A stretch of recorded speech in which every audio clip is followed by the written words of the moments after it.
segunda parte del libro Dios mío, hazme viuda por favor.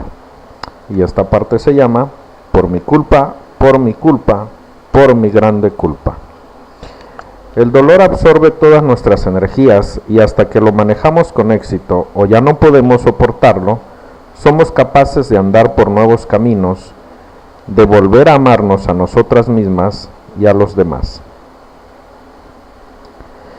Desde frases tan trilladas y reveladoras como es que mi marido no me saca los domingos, como si fuéramos mascotas y no personas, hasta toda una serie de expresiones que utilizamos para justificar los múltiples porqués de nuestros fracasos y debilidades, son características de la mujer víctima de las circunstancias. Detrás de una víctima solemos encontrar un ser humano con miedo a enfrentar su realidad. Las víctimas, para existir, deben tener un victimario, un chivo expiatorio, y cuantos más sean, pues mejor, porque así tendrán más recursos para esconder temores y fracasos. Los victimarios más comunes se encuentran entre aquellos más cercanos a nosotras. Son aquellos a quienes decimos amar y hacer la razón de nuestra existencia, y al mismo tiempo los convertimos en causantes de nuestras pesadas cargas. Sin nuestros victimarios, la vida perdería sentido porque los actos frecuentemente heroicos de una víctima no encontrarían sustento ni justificación alguna. Las víctimas viven muchas facetas y su vida es una permanente actuación, un actuar en contra de sí mismas y también de los demás, una actuación que termina por confundirlas, pues a la larga será muy difícil distinguir a la verdadera persona de entre tantas máscaras que ha fabricado. Las víctimas desarrollan, consciente o inconscientemente, armas poderosas y altamente dañinas que esgrimen contra aquellos a los que han tenido que dedicar toda su vida. La manipulación, el chantaje, los llantos incontenibles, los reclamos por más atención y tiempo, que pueden ser verbales y directos, o manifestarse por múltiples enfermedades, o mensajes manipuladores cuya intensidad y gravedad dependerán del propósito que la víctima se proponga conseguir. Si una alteración en la presión arterial es suficiente para provocar que un hijo no se vaya de la casa, la víctima llegará hasta ahí. Pero si debe recurrir a un cáncer, muy probablemente también lo hará. Sin tener conocimientos de medicina, he podido observar una estrecha relación entre el desamor y enfermedades múltiples. Todavía recuerdo hoy a una tía, Alicia, que tuve en mi niñez, cuyo estado permanente era la queja, el dolor, el resentimiento, la insatisfacción, y en cada visita siempre había una nueva y peor enfermedad que la anterior. Todo ello sin olvidar los consabidos reclamos y quejas que demandaban una mayor atención y transmitían una gran amargura. Al final, cuando el cuerpo ya cansado de la tía Alicia decidió armonizarse con su espíritu, que mucho tiempo atrás había muerto, fue un gran alivio para toda la familia, pero las herencias que dejó resultaron nefastas. Hay un juego psicológico, el del triángulo, que suele llamársele el juego de sí, pero es como una transacción entre dos o más personas, y en ese juego irremediablemente haces uno de esos tres papeles del triángulo: rescatadora, perseguidora o víctima. La rescatadora actúa bajo el influjo de la culpabilidad. La perseguidora actúa bajo el influjo de la agresividad. Y finalmente, la víctima actúa bajo el influjo del resentimiento. Si tú entras en el triángulo, irremediablemente cargarás con las consecuencias. Te quemarás. En este triángulo, el perseguidor necesita de la víctima para existir, pues es en ella en quien deposita su poder. El rescatador siente satisfacción al hallarse cerca de un perseguidor, ya que sólo así podrá rescatar a la víctima y jugar el rol de ser el bueno del cuento. Los seres humanos desempeñamos constantemente estos tres papeles, pero suele predominar uno de ellos. Y hay que cobrar conciencia de ello para no quedar atrapados en el juego. Los perseguidores son aquellas personas que quieren corregir el mundo. Son las que dictan lo que es correcto y lo que es erróneo. Los jueces implacables que desnudan con su mirada y descuartizan con sus palabras. Las perseguidoras, como su nombre lo indica, persiguen el poder y el control de situaciones y personas. Deciden, desde su muy particular punto de vista, el bien y el mal, la verdad y la mentira. Su deseo principal es que tú pienses, sientas y actúes como ellas creen que es bueno. Y quien no lo haga será automáticamente descalificado o castigado. Las rescatadoras son las personas que quieren cuidar a todo el mundo, las que siempre quieren ayudar a los demás en algo, de alguna manera, y terminan desvalorizando la capacidad de otros. Algo así como cuando una persona decide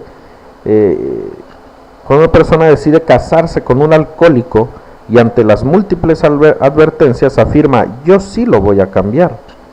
Y por lo general lo consigue, pues al año el prospecto de cambio estará bebiendo más.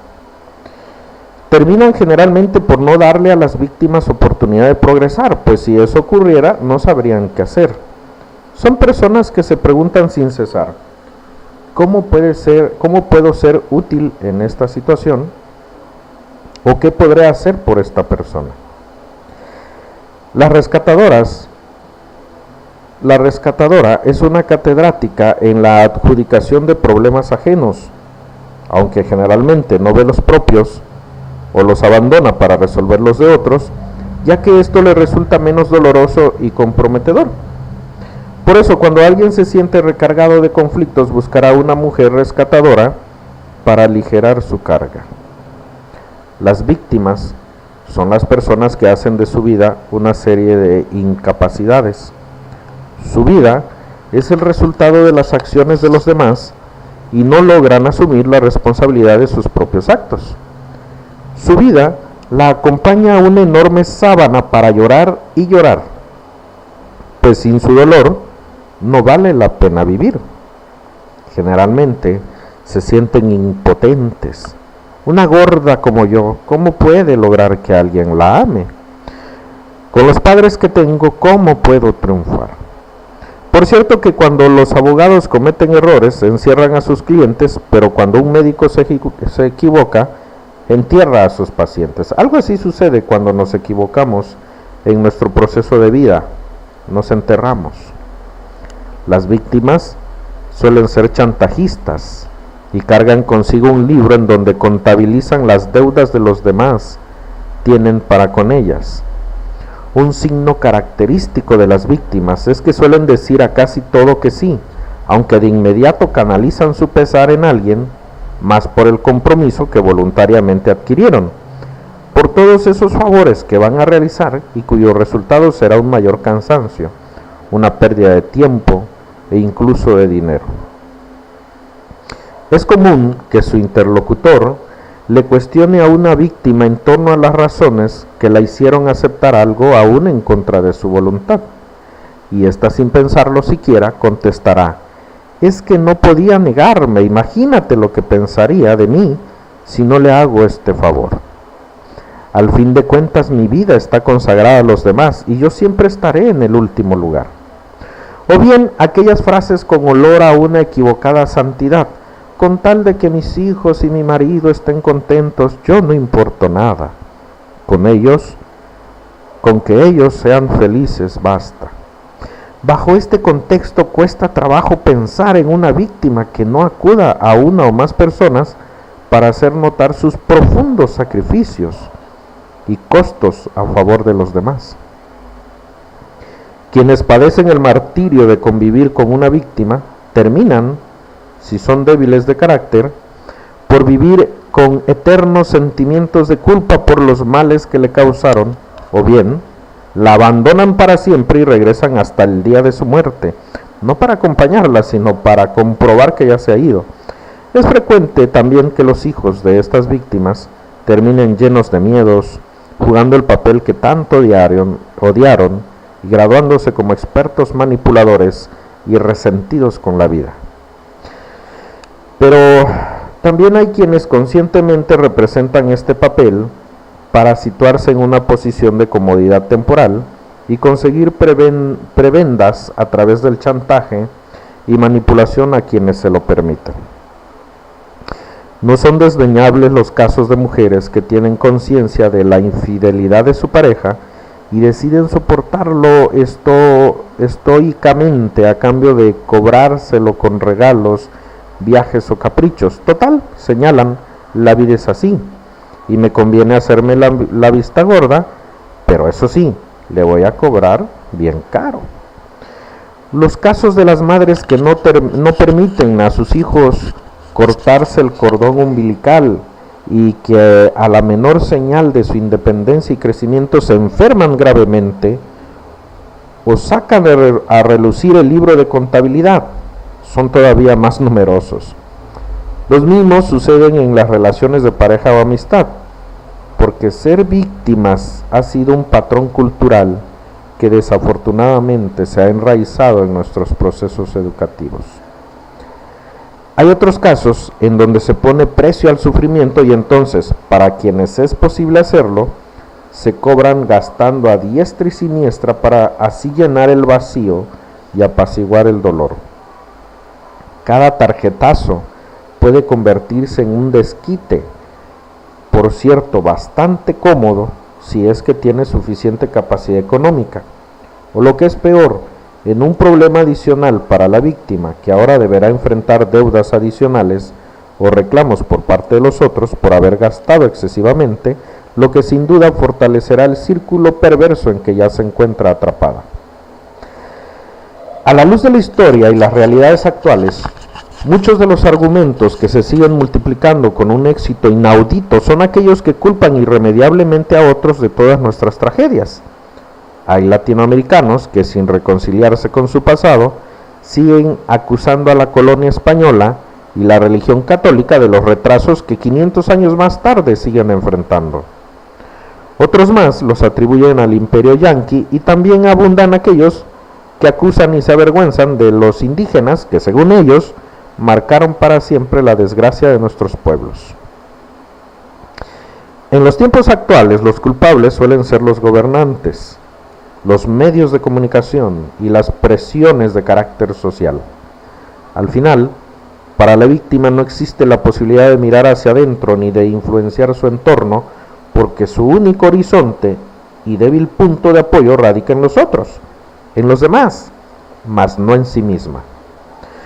Muy probablemente detrás de cada víctima existe un profundo miedo al desamor, al rechazo, a la crítica y al crecimiento personal.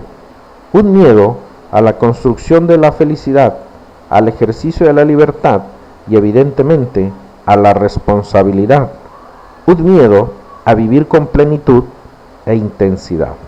Muchas mujeres, más de las que imaginabas, han hecho de su vida un constante ejercicio para culparse de todo lo que acontece a su alrededor. Hay personas dedicadas exclusivamente a preocuparse. Cada ángulo de cualquier asunto las provee de 1000 posibilidades de preocupación. Se preocupan cuando se sienten mal y se preocupan cuando se sienten bien. No vaya a ser que el bienestar dure muy poco.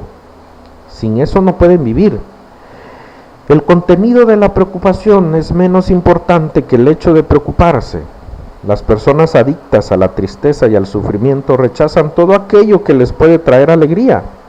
Tal parece que rehúyen la felicidad. Cuando no hayan ningún pretexto que las entristezca, lo inventan, pero jamás darán el aspecto de que les va bien o de que tienen por qué alegrarse. Casos extremos que ya conciernen a especialistas nos describen a mujeres que incluso son maltratadas física o psicológicamente, víctimas de la brutalidad, la violencia física y verbal las descalificaciones permanentes y al final de todo ello concluyen una y otra vez que todas esas desgracias no hubiesen sucedido si ellas fueran más bonitas o preparadas, o hubieran tenido la casa lista y la comida a tiempo, o hubiesen estado más tiempo con sus hijos, o no fueran gordas, o no fueran flacas, o si hubieran sabido inglés o hablar con propiedad. Ellas creen que se merecían todo aquello porque son malas y no merecen el amor. Si el marido las engaña, adoptan el papel de hacer de cuenta que no sucede nada, para no enojarlo y así poder conservar sus miserias de afecto, si es que aún las hay, con tal de no perder aquello que en realidad nunca tuvieron. Estas mujeres encontrarán 1000 razones para sentirse culpables: la edad, el físico, las arrugas, su baja preparación académica, que nunca cocinaron como su suegra o como su mamá, y que probablemente no eran tan buenas en la cama, etc. El pobre hombre y las personas que las rodean son, desde esta perspectiva, un club de santos y redentos, y ellas lo menos que se merecían era el engaño. Y por tanto su castigo es aguantarlo y callarlo silenciosamente. En una relación de pareja, consejos ancestrales reafirman este afán de culpabilidad. Tenle paciencia, al final siempre regresan. No le des a la otra el gusto. Si le dices algo peor, porque entonces se lo vas a reafirmar. Aguántate. Todo sea por tus hijos. Y eso sí, que ni te vean llorar, porque van a sufrir mucho los pobrecitos. Cuando tu marido llegue, nada de quejas. Algo hiciste para ganarte ese golpe. Si los hijos fallaron en la escuela, cayeron en algún problema de dependencia o simplemente no han llegado a la hora de siempre a casa, en lugar de pensar realistamente y con asertividad, los flagelos empiezan a cobrar vida. Es que era el más chiquito y le presté poca atención. Se traumó porque no me acordé de hacerle fiesta el día de su santo hace 48 años. Cuando me dijo que iba a estudiar para cirquero, yo no se lo permití y le pedí que primero acabara la primaria. Si hubiera hecho esto o aquello, todo sería mejor. El verbo hubiera, ya lo decía uno de mis maestros, es el tiempo verbal de los tontos y los mediocres.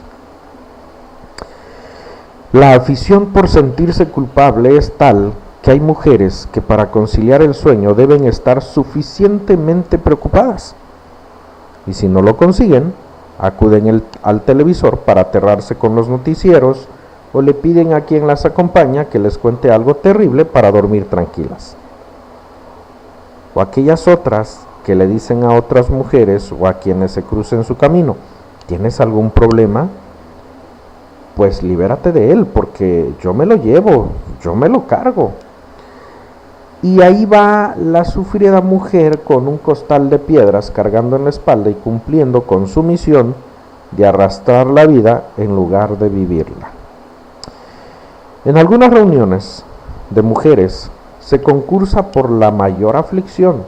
Si a una le duele la cabeza, otra le supera con una molestia inigualable de cadera, pero la tercera ganará la delantera cuando haga públicos sus tremendos malestares artríticos. Y la cuarta, que de ninguna manera está dispuesta a perder su trofeo del dolor, les manifestará sus sospechas de que tiene cáncer. Porque cada vez que oye hablar de una enfermedad, instantáneamente los síntomas se le manifiestan.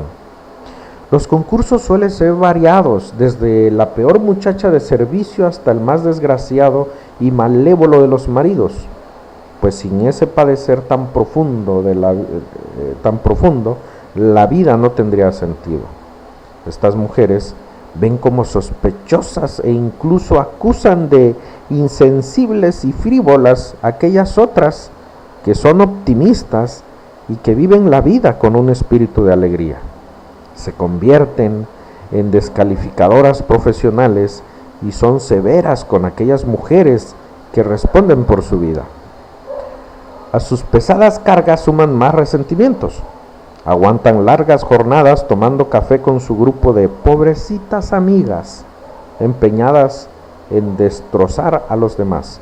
Por eso, cuando una de estas mujeres debe retirarse, propondrán a las demás: ¿y por qué no mejor no nos vamos todas juntas? Pues de antemano sabe que al instante de retirarse se convertirá en el tema de destrucción, no de conversación. Lo suyo no es sobrevivencia, sino pobrevivencia. Las víctimas suelen ser trágicas en sus juicios y apreciaciones, y un resfrío de un hijo o conocido las lleva a suponer que se trata de una tuberculosis fulminante. Se vuelven expertas en el llanto y sus caras de dolor ganarían un concurso de actuación. Las sonrisas terminan por borrarse en sus rostros porque han elegido la tristeza. Viajar ligeras de equipaje no está en su perspectiva de vida, porque el manual de instrucciones que recibieron para vivir fue el equivocado y no están dispuestas a cambiarlo. Adormecidas, siguen repitiéndose y enseñando las mismas reglas. Ya habrá tiempo para vivir. Resulta increíble cómo hay mujeres dispuestas a asumir la culpabilidad del mundo, como lo expresa Nadine Stair o Jorge Luis Borges en un poema maravilloso y profundo que se llama Instantes.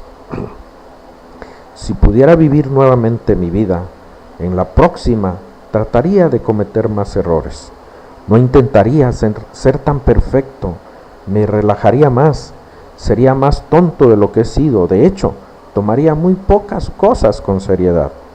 Sería menos higiénico, correría más riesgos, haría más viajes, contemplaría más atardeceres, subiría más montañas y nadaría más ríos, iría a más lugares a donde nunca he ido, comería más helados y menos habas, tendría más problemas reales y menos imaginarios. Yo era una de esas personas más sensatas y prolijas cada minuto de su vida.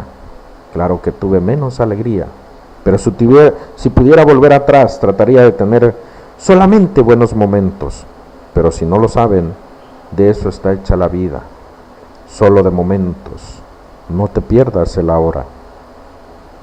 Yo era uno de esos que nunca iba a ninguna parte sin un termómetro, una bolsa de agua caliente y un paraguas y un paracaídas. Si pudiera volver a vivir, viajaría más liviano. Si pudiera volver a vivir, comenzaría a andar descalzo a principios de la primavera y seguiría así hasta concluir el otoño. Daría más vueltas en calecita, contemplaría más amaneceres y jugaría más con los niños si pudiera otra vez la vida por delante. Pero ya ven, tengo 85 años y sé que me estoy muriendo.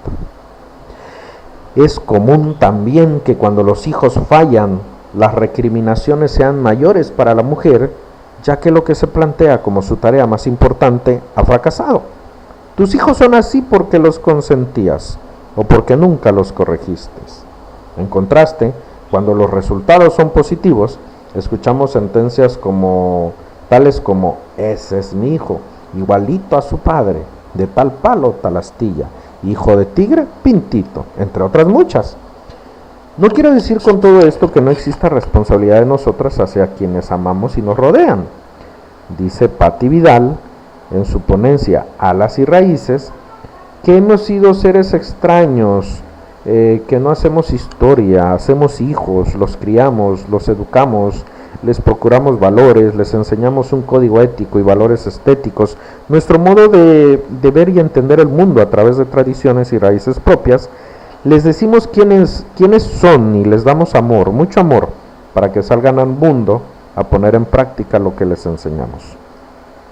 Doble esfuerzo el nuestro, el de luchar por ser y el de enseñar a ser otro. Pero al final de cuentas, cada uno es responsable de la actitud que asume ante la vida, porque nadie puede vivir la vida por otro. Con estos ejemplos solo trato de traer a esta reflexión comportamientos harto comunes que demuestran lo poco que nos conocemos y el poco aprecio que tenemos por la vida. Elegimos el sufrimiento, la desaparición y la infelicidad. Comportarnos así solo garantiza que todos nos rechacen y nadie nos respete. Justo lo contrario de lo que muchas veces se pretende lograr mediante la minimización y el desprecio a uno mismo. Las secretarias no son culpables de las malas caras y los pésimos modos de un jefe que no saluda, porque jamás conoció ni el diccionario la palabra educación. Tampoco lo son de la enfermedad de sus allegados, ni de la infidelidad de alguno de sus hermanos o amigos.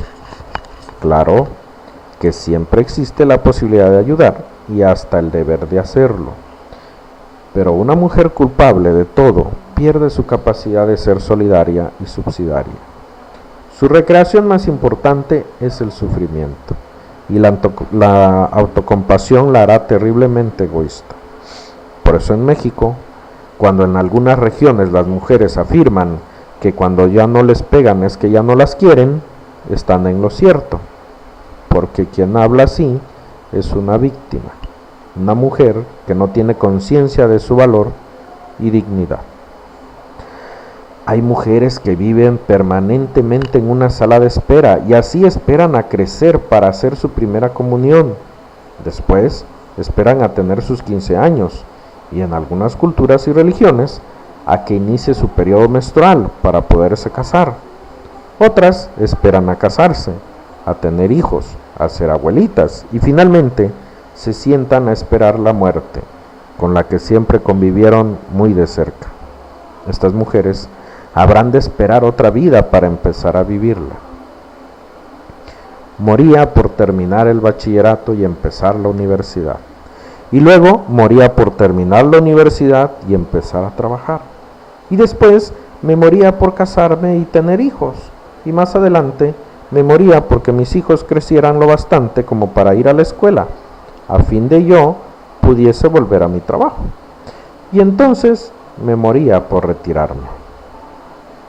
Y ahora que estoy muriendo, me doy cuenta de pronto que me olvidé de vivir. No es de extrañar que a veces nos sintamos llenas de angustia, pues hay demasiado por hacer. Se nos piden demasiadas cosas, se nos exige ser muchas personas, algunas de las cuales somos y otras no. Tenemos que detenernos ante la angustia, hay que sentirla, atravesarla y seguir adelante. Lo anterior no debe confundirse con evadir la realidad, al contrario, pues el conflicto es inevitable en nuestras vidas, más aún cuando tenemos que tomar una opción, pero por lo general tenemos muchos caminos y no solo la alternativa en que nos empeñamos a veces, cueste lo que cueste. Desafortunadamente, hay mucha gente a nuestro alrededor que se siente feliz apoyando nuestras ilusiones de culpabilidad. Nunca hemos dejado de ver qué egocéntrico es asumir la responsabilidad de cada cosa que sucede. Aprender a liberarse de la culpa mejora la calidad de nuestra vida. Sin el persistente remordimiento golpeando como un martillo dentro de nuestra cabeza y devorándonos, podemos pensar con más claridad y concentrarnos mejor. Nuestro juicio mejora, somos más capaces de sentirnos orgullosas de nuestros logros, celebrar nuestros éxitos y sentirnos agradecidas por lo que es bueno y correcto en el mundo. Hasta que vivamos plenamente, nos permitiremos saborear toda la gama de nuestras experiencias. Aceptaremos cualquier oportunidad de vivir conforme a nuestras propias almas. Para apreciar la apertura, tenemos que haber experimentado el valor de vivir lo nuevo, de buscar otros caminos, de plantearnos posibilidades frescas. Así como dependencia y miedo se hermanan, el valor y la apertura van de la mano. Es inevitable que se requiera valor para vivir la vida. Esta es una tarea no apta para los timoratos y conformistas. La tolerancia para con nosotras mismas y para con los demás es una condición para la paz, el aprendizaje, la apertura y la felicidad.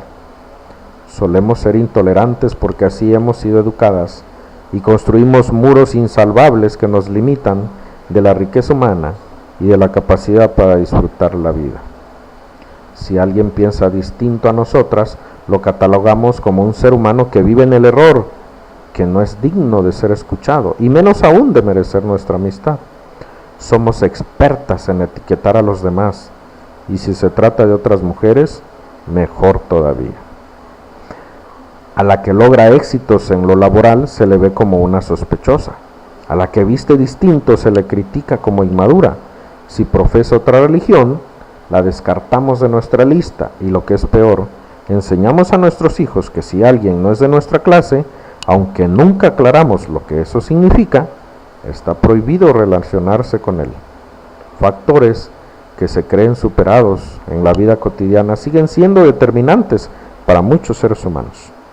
El color de la piel, el estatus, la capacidad económica, la profesión, la edad y la religión, entre otros. Debemos aceptar y celebrar nuestras diferencias. El mundo atesora originales y cada uno de nosotros es un original de Dios. Me acuerdo de un brillante joven rabino que sucedió a su brillante padre, también rabino. Las personas le dijeron entonces: Rabino, usted es totalmente distinto de su padre. El joven rió: soy exactamente igual a mi padre. Mi padre no imitaba a nadie y yo no imito a nadie. Él no era una copia de papel carbón, tampoco yo. Esto es lo que significa estar vivo y ser único. Aceptar toda la responsabilidad de nuestros actos, incluyendo nuestras respuestas emocionales y de comportamiento ante todas las situaciones de nuestra vida. Es el paso definitivo a la madurez humana. Aprendimos a explicar nuestros fracasos sobre la base de que no teníamos los recursos para funcionar, e incluso alegamos que nuestras estrellas no estaban alineadas. Lo contrario a inculpar o a culparnos es aceptar la responsabilidad total de nuestra vida, de nuestras relaciones y de sus consecuencias, sean inmediatas o de largo plazo. La afición por las lecturas de café, del tarot y los horóscopos deja de ser divertida cuando rige el comportamiento de las personas. Lo anterior explica las jugosas ganancias de adivinas, pitonisas, astrólogos y sectas que ofrecen adivinar el futuro y hacen rentable la incapacidad de sus clientes para elegirlo y hacer que suceda, porque tal vez nadie les dijo que entre más intervengan en sus vidas, serán menos dependientes de las circunstancias. Ser perdedoras para ganar el amor suena contradictorio, pero son múltiples los ejemplos en donde la mujer acepta jugar el papel de tonta e incapaz para tener contenta a su pareja o a sus allegados con tal de lograr su aprobación. Hace tiempo escuchaba decir a una amiga de mis papás que cada vez que jugaba golf con su marido, perdía a propósito, pues él no soportaba que ella le ganara. Si la aceptación de los demás se finca en lastimar nuestra persona y hacer de lado los talentos que Dios nos ha regalado para hacerlos florecer, habría que cuestionarse el costo de estas acciones y el alto precio que estamos pagando por evitar el rechazo. Actuar permanentemente en contra de sí misma hará que termine por odiarme o por no saber el final del camino. ¿Quién soy yo entre todo eso que represento? Así como se adquiere el hábito de ganar, también se aprende a vivir con el hábito de perder. Por contradictorio que parezca, nos entrenamos para el éxito casi con la misma energía que para lograr vivir en el fracaso. Las culpas y los resentimientos estorban y terminan por matar lo mejor de nosotras mismas. Terminaremos solas porque a nadie le gusta compartir su vida con mártires incorregibles. El liberarse de la culpa no significa renunciar a las responsabilidades. Significa no asumir la responsabilidad de aquello que se encuentra más allá de nuestro control. Con mucha razón rezaba un niño antes de dormir: Dios mío, haz a los malos buenos y a los buenos divertidos.